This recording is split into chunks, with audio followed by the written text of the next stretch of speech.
Good morning friends, DD science academy Lalsot की online classes में आप सभी विद्यार्थियों का एक बार फिर से स्वागत है।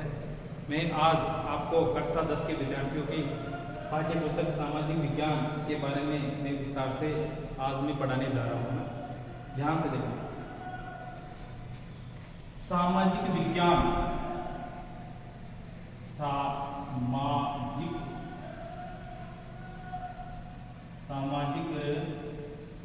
विज्ञान, सामाजिक विज्ञान का शाब्दिक अर्थ।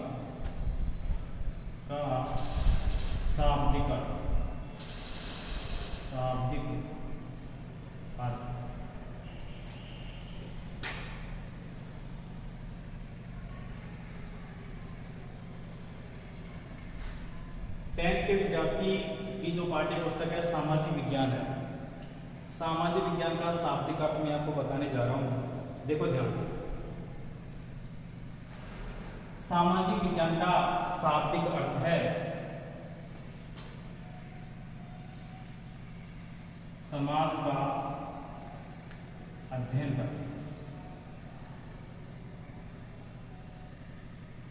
समाज का अध्ययन करना, ये इसका शाब्दिक अर्थ होता है। सामाजिक विज्ञान का शाब्दिक अर्थ होता है समाज का अध्ययन करना। अब सामाजिक विज्ञान अंग्रेजी भाषा के दो शब्दों से मिलकर के बना हुआ है। वैसे तो अब देखो, सामाजिक विज्ञान, सामाजिक विज्ञान, सामाजिक विज्ञान अंग्रेजी भाषा,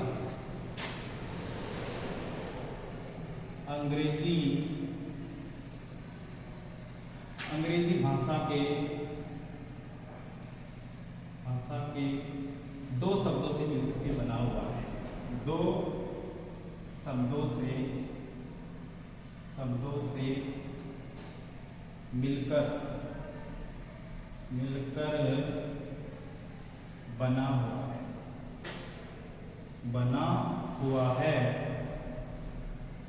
हुआ है कि सामाजिक विज्ञान अंग्रेजी भाषा के दो शब्दों से मिलकर के बना हुआ है, जिसमें पहला है सोशल, सोशल, और दूसरा है साइंस। पहला है सोशल और दूसरा है साइंस, जिसमें सोशल का अर्थ होता है सामाजिक,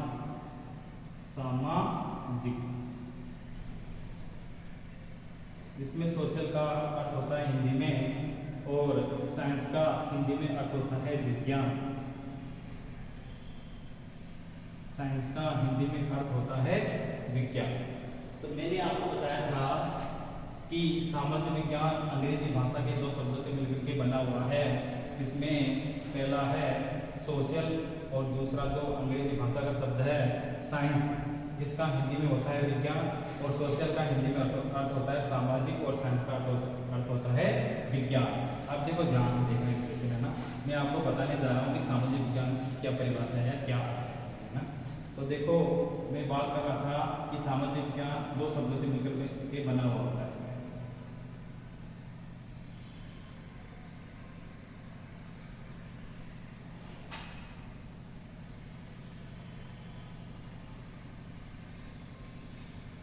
देखो, सोशल है और दूसरा है साइंस है। इसका अर्थ होता है सामाजिक। हिंदी में इसका जो रूपांतर होता है सामाजिक होता है, सामाजिक, और इसका अर्थ होता है, मैंने बताया था विज्ञान।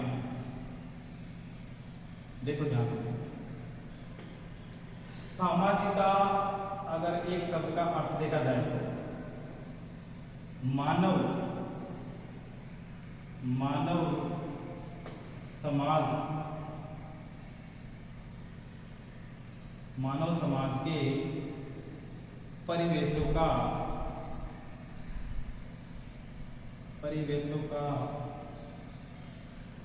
अध्ययन करना,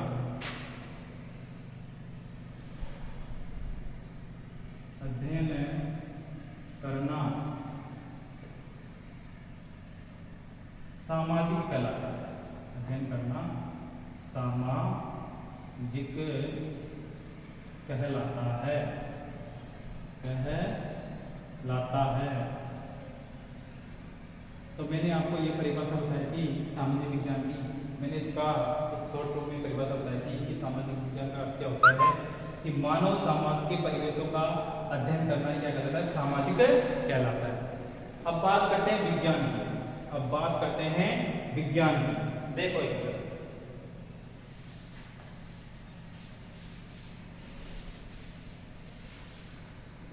अब बात करते हैं विज्ञान की।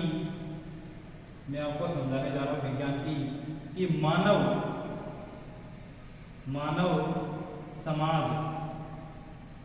समाज के परिवेशों का, मानव समाज के परिवेशों का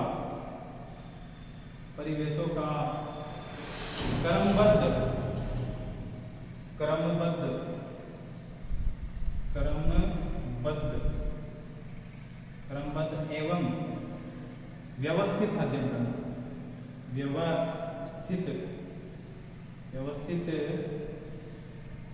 अध्ययन करना, व्यवस्थित अध्ययन करना, व्यवस्थित अध्ययन करना ही विज्ञान कहलाता है। ही विज्ञान कहलाता है। मैंने आपको बताया था, ध्यान दो बोर्ड पे, विज्ञान कि मानव समाज के परिवेशों का क्रमबद्ध एवं व्यवस्थित अध्ययन करना ही विज्ञान कहलाता है। तो मैंने आपको दो परिभाषा बताई थी सामाजिक विज्ञान के, दो टुकड़े में बांटा था मैंने इनको। एक सामाजिक होता है और दूसरा विज्ञान होता है।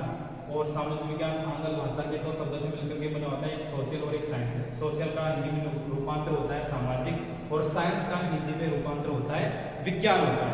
मैंने आपको सामाजिक का बताया था कि मानव के समाजों के परिवेशों का अध्ययन करना ही सामाजिक कहलाता है। और दूसरा मैंने आपको बताया था विज्ञान बताया था, और इसमें मैंने आपको बताया था कि मानव समाज के परिवेशों का, मानव समाज के परिवेशों का क्रमबद्ध एवं व्यवस्थित अध्ययन करना ही सामाजिक विज्ञान कहलाता है। अब आगे बढ़ते हैं इसको।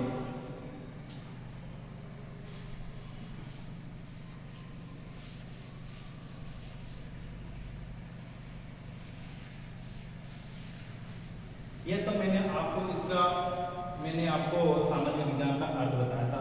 अब मैं आपको सामाजिक विज्ञान की एक परिभाषा बताने जा रहा हूं, ध्यान से देखना। देखो,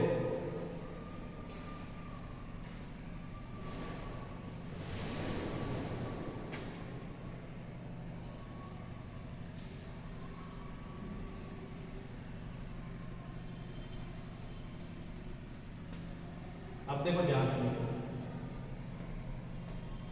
कि पहली परिभाषा देखना आप इसकी, सामाजिक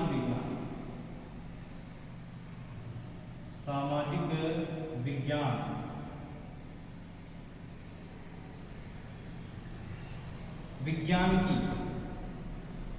विज्ञान की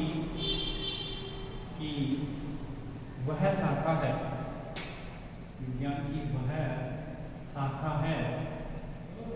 विज्ञान की वह शाखा है जिसमें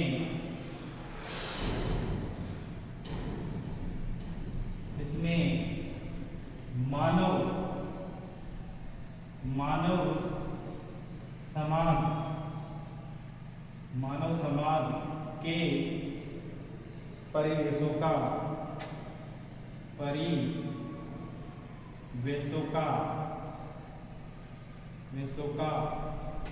क्रमबद्ध एवं व्यवस्थित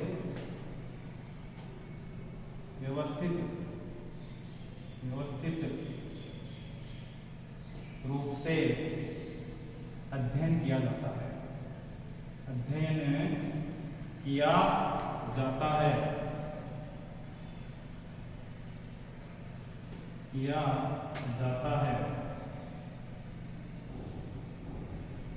तो मैंने आपको बताया था कि सामाजिक विज्ञान विज्ञान की वह शाखा है जिसमें मानव समाज के परिवेशों का क्रमबद्ध एवं व्यवस्थित रूप से अध्ययन किया जाता है। मैं आपको दूसरी परिभाषा इसकी बताने जा रहा हूँ कि सामाजिक विज्ञान की परिभाषा मैंने आपको बताया था कि सामाजिक विज्ञान मानव समाज का अध्ययन करने वाली एक विधा है। अब बात करते हैं कि 10th की जो सामाजिक विज्ञान की जो पाठ्य पुस्तक है उसके अधिगम के क्षेत्र कौन कौन से है ना। ये सामाजिक विज्ञान की पाठ्य पुस्तक 10th के अंतर्गत अधिगम के क्षेत्र कौन कौन से हैं, ऐसे ध्यान रखना।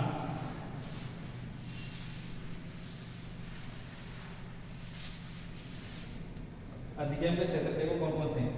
अधिगम के क्षेत्र, अधिगम के क्षेत्र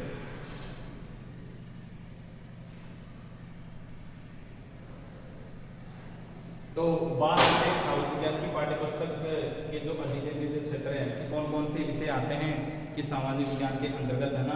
तो मैं आपको बताने जा रहा हूँ जिसमें पहला है इतिहास, इसमें पहला है इतिहास, दूसरा है नागरिक शास्त्र,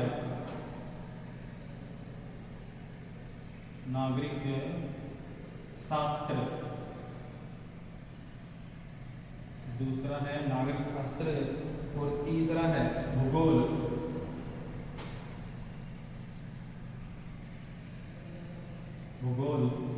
और चौथा है अर्थशास्त्र, और पांचवा है सड़क सुरक्षा,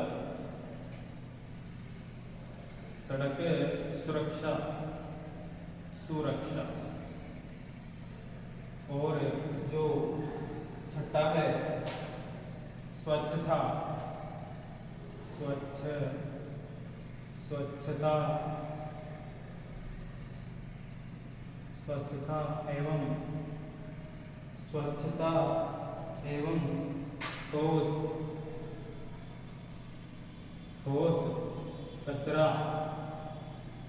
स्वच्छता एवं ठोस कचरा प्रबंधन।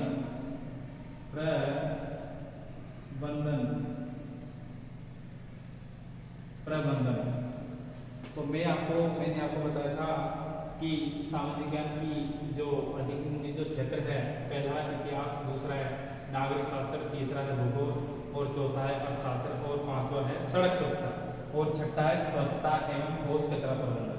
ये 10th के विद्यार्थी ध्यान दें, सामाजिक विज्ञान के जो विद्यार्थी हैं, जिसमें इतिहास का जो चैप्टर है वो 20 अंकों का है। कुल मिलाकर के आपका है ना 80 नंबरों का एक पूर्णांक होगा, आपका 80 मार्क का ना, जिसमें 20 नंबर का ये आपका ये इतिहास का चैप्टर है, फिर 20 नंबर के आपका ये नागरिक शास्त्र है, और फिर 20 नंबर का आपका फिर आपका ये 18 नंबर का आपका ये भूगोल है, फिर 18 नंबर का आपका ये अर्थशास्त्र है, और फिर 2 अंकों का ये आपके सड़क सुरक्षा का है, और फिर 2 अंकों का आपका ये स्वच्छता एवं ठोस कचरा प्रबंधन का ये आपका जो चैप्टर है। तो ध्यान दो, इतिहास का जो चैप्टर है जो सबसे बड़ा है और ये 20 अंकों का दे रखा है, और फिर दूसरा है नागरिक शास्त्र का जो ये चैप्टर है 20 अंकों का है, और फिर है भूगोल का है जो 18 अंकों का है, और फिर अर्थशास्त्र का ये 18 अंकों का। कुल मिलाकर के आपको 20, 30, 40, 18, 36 मिलाकर के आपको, और 2, 2, 4 ये मिलाकर के आपको 80 अंकों का ये आपका पैटर्न हो जाता है, आपका पूर्णांक हो जाता है, और 20 नंबर के आपके 17 अंक दिए जाते हैं। तो बात करते हैं इतिहास की। इतिहास है, नागरिक शास्त्र है, भूगोल है, अर्थशास्त्र है, सड़क सुरक्षा है, स्वच्छता एवं ठोस कचरा प्रबंधन है। ये भी सामाजिक विज्ञान का ये अंतिम अध्याय है जो इससे जुड़ा हुआ है। अब देखो बात करते हैं इतिहास की।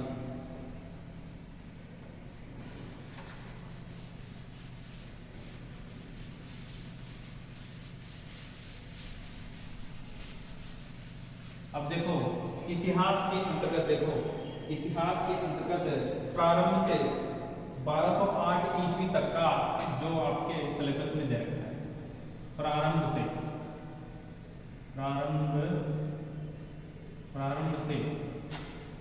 1200 ईस्वी तक, 1200 ईस्वी तक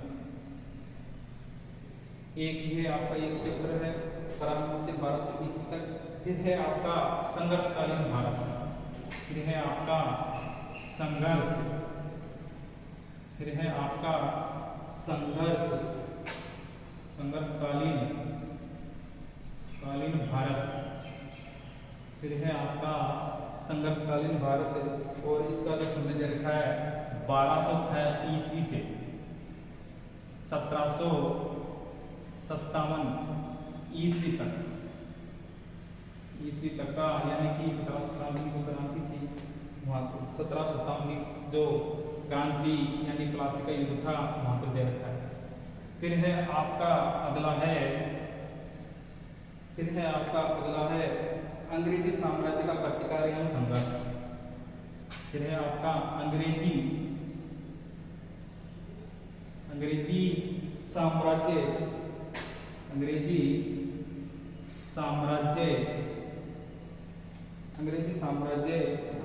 का प्रतिकार, अंग्रेजी साम्राज्य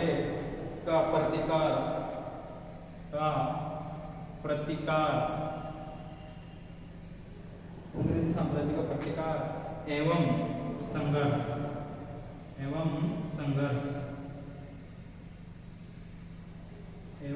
संघर्ष दे रखा है।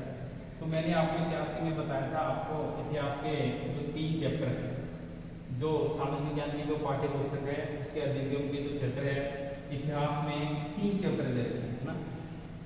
वो इसमें पहला है प्रारंभ से 1200 ईस्वी तक का है, और दूसरा जो बिंदु है संघर्षकालीन भारत 1206 ईस्वी से 1757 ईस्वी तक दे रखा है, और तीसरा है अंग्रेजी साम्राज्य का प्रतिकार एवं संघर्ष।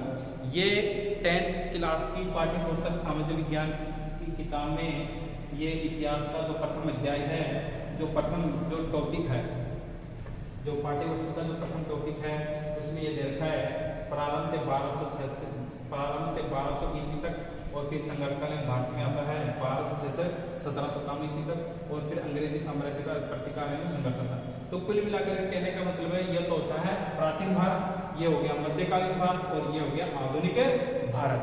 तो ये तो हो गया प्राचीन भारत का इतिहास, ये हो गया आधुनिक भारत का इतिहास। देखो ये तो हो गया प्राचीन भारत का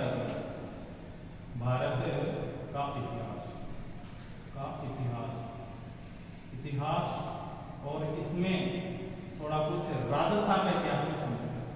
राजस्थान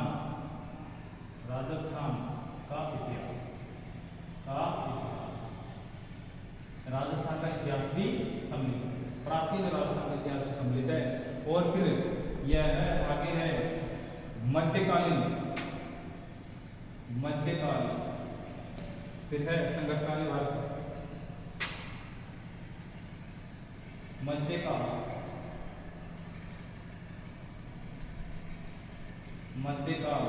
का इतिहास, मध्यकालीन भारत का इतिहास ये और इसमें सम्मिलित है, और थोड़ा बहुत कुछ इसमें राजस्थान का इतिहास भी वर्णित है। फिर है तो तीसरा जो बिंदु है अंग्रेजी साम्राज्य का प्रतिकार एवं संघर्ष, और इसमें तीसरे बिंदु में दे रखा है तो इसमें है आधुनिक भारत का इतिहास, आधुनिक भारत का इतिहास,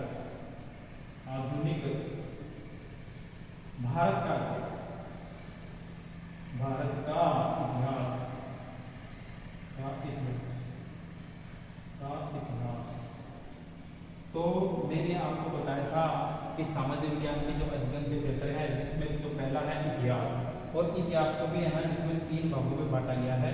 प्रारंभ से 1200 ईस्वी तक जो प्राचीन भारत का इतिहास और राजस्थान का इतिहास इसमें सम्मिलित है।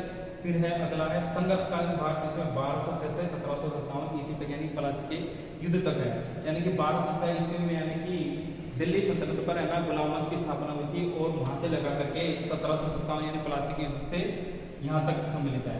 फिर आगे जो मध्यकालीन भारत का इतिहास है और इसमें मध्यकालीन राजस्थान का इतिहास भी सम्मिलित है। फिर है अंग्रेजी साम्राज्य का प्रतिकार एवं संघर्ष। अब इसमें आधुनिक भारत का इतिहास भी सम्मिलित है और थोड़ा बहुत कुछ जो राजस्थान का और विश्व के इतिहास से थोड़ा बहुत सम्मिलित है। तो ये इतिहास का एक चैप्टर है, बहुत ही अत्यंत महत्वपूर्ण बिंदु है और 20 अंकों का होगा 10th के विद्यार्थियों के लिए है ना। और इसको है ना बड़े विस्तार से समझेंगे। मैं आपको है ना मुख्य टॉपिक बताया था मैंने आपको ना, और इसमें से आपको ये प्रारंभ से 1200 ईस्वी तक का ये है। और मैं आपको है ना विस्तार से अगली जो क्लास होगी ना वो इसके बारे में आपको विस्तार से बताऊंगा। थैंक यू, धन्यवाद।